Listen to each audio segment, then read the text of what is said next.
कहानी की शुरुआत एक जंगल में एक घर से होती है। यहाँ पर एक बच्चा जिसका नाम ब्लेक होता है और उसका पिता जिसका नाम ग्रेडी होता है। जहाँ ग्रेडी एक शिकारी होता है और वो अपने बेटे को शिकार करना सिखा रहा होता है। अब ऐसे ही एक सुबह को वो शिकार पर निकलते हैं, जहाँ वो जंगल के नियम ब्लेक को समझाता है कि उसे क्या खाना चाहिए और क्या नहीं। फिर अब आगे ग्रेडी जब ब्लेक की क्लास ले रहा होता है तभी उसे वहाँ कुछ आवाज सुनाई देती है, तो वो चौकन्ना होकर अपनी गन तान लेता है और पीछे वो ब्लेक को आवाज लगाता है। लेकिन वहाँ से ब्लेक गायब हो चुका था और वो वहाँ से डरकर दूर भाग रहा था। तभी वो वहाँ छुपकर देखता है तो उसे वहाँ एक अजीब चीज दिखाई देती है और वो बिल्कुल एक हैवान जैसा कुछ था। फिर उसे देखकर वो घबरा जाता है, लेकिन तभी वहाँ ग्रेडी भी आ पहुंचा था और उसे वो फटकार लगाता है कि ऐसे भाग जाने के लिए। फिर ग्रेडी को वहाँ फिर कोई हरकत सुनाई देती है, तो अब वो ब्लेक को फौरन उसके बने शेल्टर पर जाकर छुपने के लिए बोलता है। फिर वो दोनों ही वहाँ जाकर छुप जाते हैं। अब वो दोनों वहाँ पर जब छुपे होते हैं तो बाहर से किसी की गुर्राने की आवाज आती है। फिर वो आवाज अचानक बंद हो जाती है, तो ग्रेडी फिर बाहर देखता है तो शेल्टर पर खरोचने के निशान होते हैं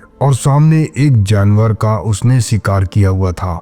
फिर अब ग्रेडी को उसका बेटा ब्लेक पूछता है कि वो क्या था, तो ग्रेडी उसे बताता है कि हो सकता है कि वो एक भालू हो। फिर वो रात होने के पहले घर में लौट आते हैं। फिर अब रात में ग्रेडी किसी से बात कर रहा होता है और उसे वो बता रहा होता है कि उसने उस अनजान हैवान को वहाँ पर देखा था और वो उसे बता रहा होता है कि वो बिल्कुल सच है, वो यहाँ पर मौजूद है, जिसके लिए वो अपने साथी को उसका साथ देने के लिए बोलता है ताकि वो दोनों मिलकर उसे खत्म कर सके, क्योंकि उसे अपने बेटे को सुरक्षित रखना था। लेकिन सामने उसका साथी उसका साथ देने से मना कर देता है और वहीं उसकी पूरी बातों को वहां खड़ा ब्लेक सुन रहा होता है। तो फिर जब ग्रेडी उसे देखता है तो वो डर कर वहां से चला जाता है। और अब ब्लेक बड़ा हो चुका था और उसकी एक छोटी बेटी होती है जिसका नाम जिंजर होता है और उसकी वाइफ शार्लेट, जिसके साथ आजकल उसकी ज्यादा बनती नहीं थी। फिर अब अचानक उसके घर पर उसके पिता ग्रेडी की खबर आती है कि वो एक बीमारी के कारण मारा जा चुका है। तो अब फिर वो अपनी वाइफ शार्लेट को बोलता है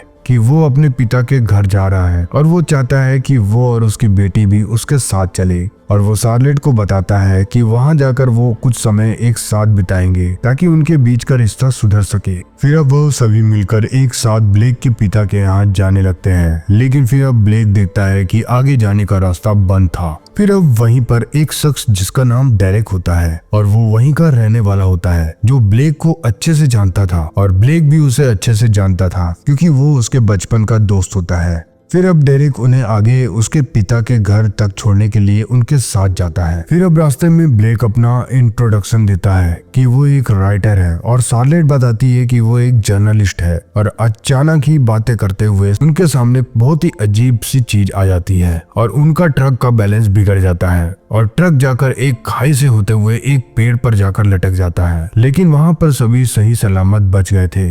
लेकिन डेरेक बेहोशी की हालत में दरवाजे को खोल देता है और वो सीधा नीचे जाकर गिर जाता है। फिर अब ब्लेक को मिरर में कुछ आता हुआ दिखता है, तो वो फिर जल्दी से दरवाजे को बंद करने के लिए जाता है। लेकिन वो जैसे ही दरवाजे को बंद करता है, एक हैवान का हाथ आकर ग्लास को तोड़ देता है, जिससे कि ब्लेक को थोड़ी चोट आती है। फिर वो हैवान वहां से चला जाता है और वो नीचे जाकर डेरेक को अपने साथ घसीट कर ले जाता है। फिर अब ब्लेक अपनी फैमिली के साथ किसी तरह से ट्रक से नीचे उतरता है और वहां से अपनी फैमिली को लेकर फौरन वहां से तेजी से भागता है। और फिर उसे अपने पिता का घर भी वहां मिल गया था और वो लोग फौरन वहां जाकर गेट को बंद कर लेते हैं। लेकिन वो हैवान अब भी बाहर ही होता है और वो दरवाजा खोलने की कोशिश कर रहा होता है, लेकिन फिर अचानक वो वहां से चला जाता है। फिर अब ब्लेक अपनी फैमिली को एक सेफ जगह पर बैठाकर सबसे पहले वहां का जनरेटर ऑन करता है, जिससे कि घर की बिजली चालू हो गई थी। फिर अब रात में वो अपने बेटी को सुलाकर खुद रात भर जाकर वहां पहरेदारी करता है। फिर अब शार्लेट उससे उस हैवान के बारे में पूछती है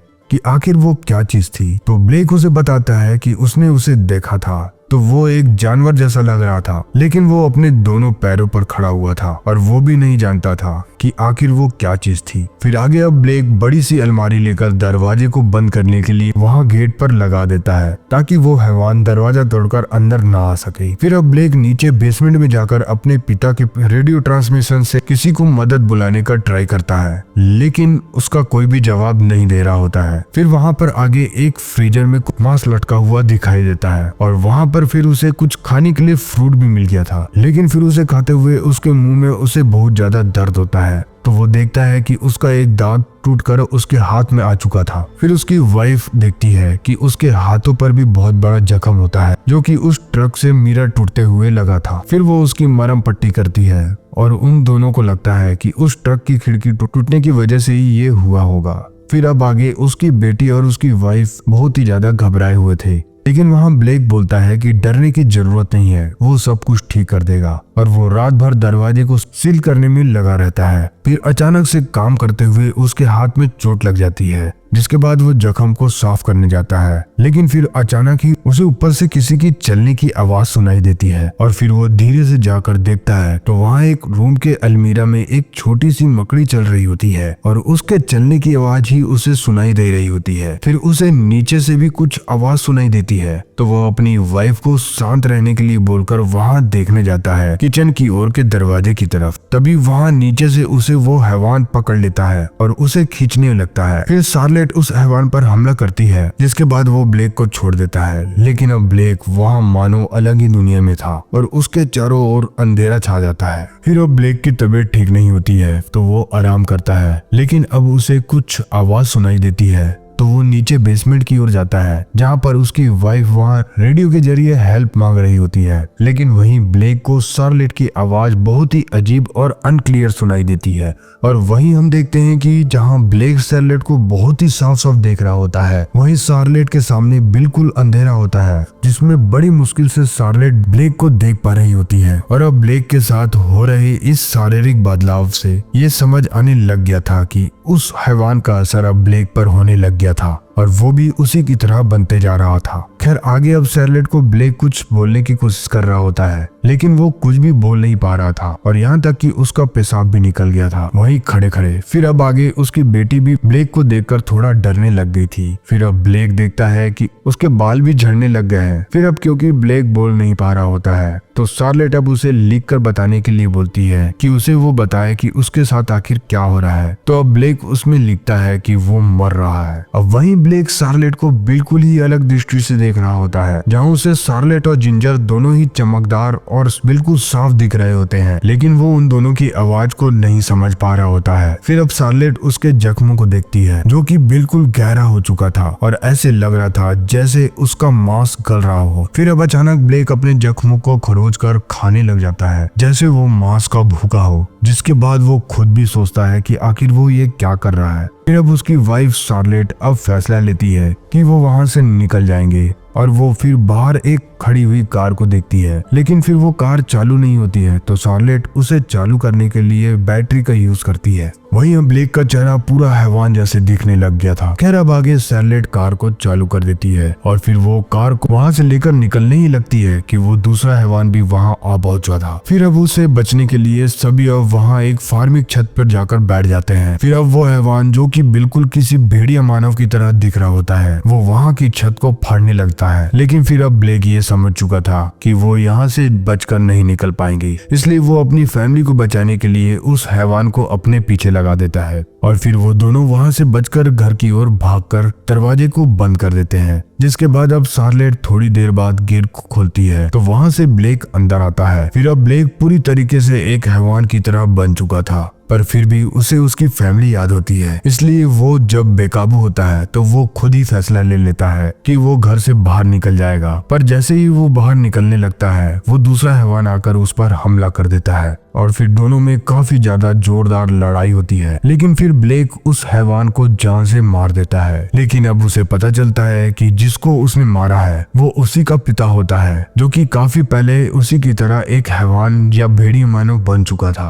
अब फिर ब्लेक को ये देखकर काफी ज्यादा अफसोस होता है और फिर वो घर से बाहर जंगल की ओर चले जाता है, जहाँ फिर वो पूरी तरीके से एक भेड़िया मानव बन जाता है। वहीं अब ब्लेक भेड़िया मानव बनने के बाद अंदर घुस जाता है और फिर वो अब होश में नहीं रह गया था, तो वो अब उन दोनों पर हमला करने लग गया था। फिर अब शार्लेट जिंजर को वहां से बचकर वहां से निकल जाती है और जाकर एक अस्पताल में छुप जाती है। और दरवाजे को मजबूती से बंद कर देती है। लेकिन फिर ब्लेक दरवाजे के नीचे से गड्ढा खोदकर अंदर आ जाता है और वो अंधेरे में भी शार्लेट और जिंजर को बिल्कुल साफ साफ देख पा रहा होता है, और वहीं वो दोनों ब्लेक को बिल्कुल भी नहीं देख पा रहे थे। लेकिन फिर शार्लेट ने ब्लेक के लिए वहाँ पर जाल बिछा कर रखा हुआ था जिसमें वो फंस जाता है और फिर वो दोनों वहाँ से बचकर निकल भागते हैं। लेकिन फिर ब्लेक इस कदर से हैवान बन चुका था कि वो अपना ही पैर चबा डालता है और अपना पैर काट कर वहाँ से आजाद होकर एक पैर पर ही उनका पीछा करता है। फिर अब भागते भागते वो दोनों उस ट्रक एक्सीडेंट वाली जगह पर आ पहुंचते हैं। लेकिन फिर अब वहाँ पर ब्लेक आ पहुंचा था और वो दोनों जाकर ब्लेक के पिता ने वहाँ पर जो शेल्टर बनाया था